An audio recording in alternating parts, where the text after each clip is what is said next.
Okay, good morning mga lods. Nandito tayo ngayon sa Barangay Tibang, no? Barangay Tibang kasi pupuntahan natin si Nanay Helen de los Reyes. Si Nanay Helen mga lods,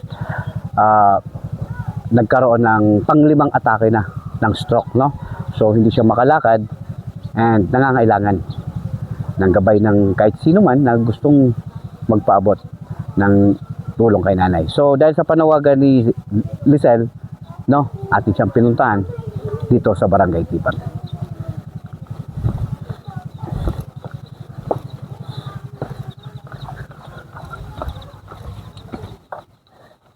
Hello nanay. Good morning. Oo, yan ako. Salamat. Di ba sabi ko mabalik ako. Okay. Salamat. Kakanta ka na ining mic na ha. Nganing nadadangog ko itaya mo.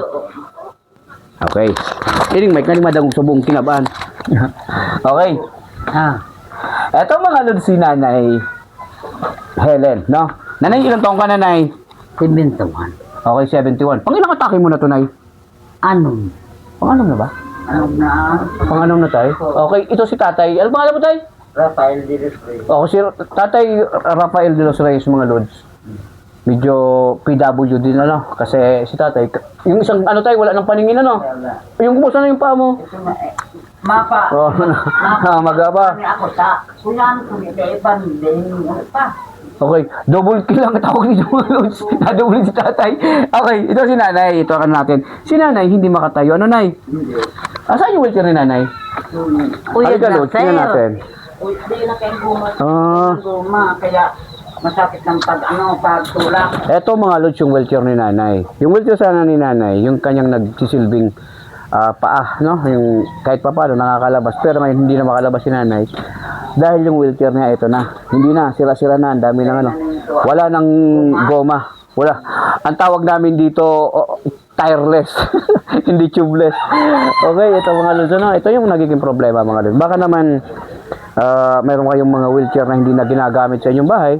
Pwede nating i-donate kay Nanay Helen, ano? Ito mga lods, nakita nyo. So, Nay, si Ma'am Glendang Arcilla, kilala ka? Kilala mo si Ma'am Glenda? Lingaw mo na. Lingaw ko na po.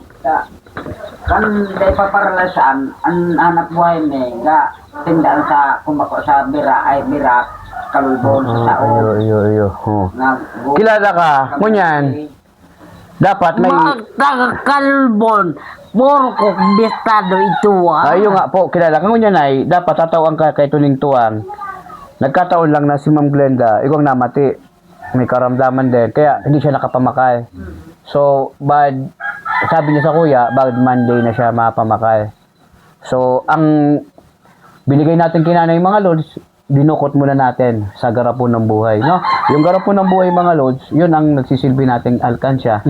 Yung mga tulong galing sa ating mga sponsor mula sa San Francisco, USA. So salamat sir sa hindi ka nagsasabang tumulong sa ating garapon ng buhay na nagiging pondo natin. And of course, shout out kay Dondon Sumido na hindi rin nagpapabaya. Shout out kay Mark Anthony na palaging nandyan na natulong sa atin. Pading doon, salamat ulit.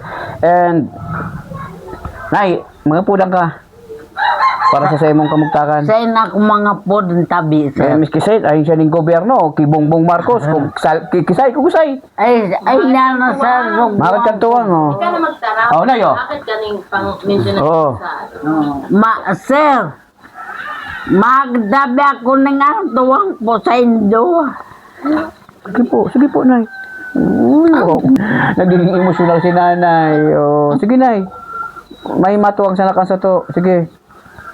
Oh. Ma'am, ay sir. Pang tabi, pang maintenance kong bulong. Okay, yung gamot ni nanay, Losartan. Tsaka Tapos, metformin. Amlodipine tsaka metformin. O mga lods, Losartan, Amlodipine, metformin. Baka naman ma-donate natin kinanay, ano? So, lalapit ulit ako sa MSWDO, no, Nay, para sa iyong wheelchair, ano? Iyo po.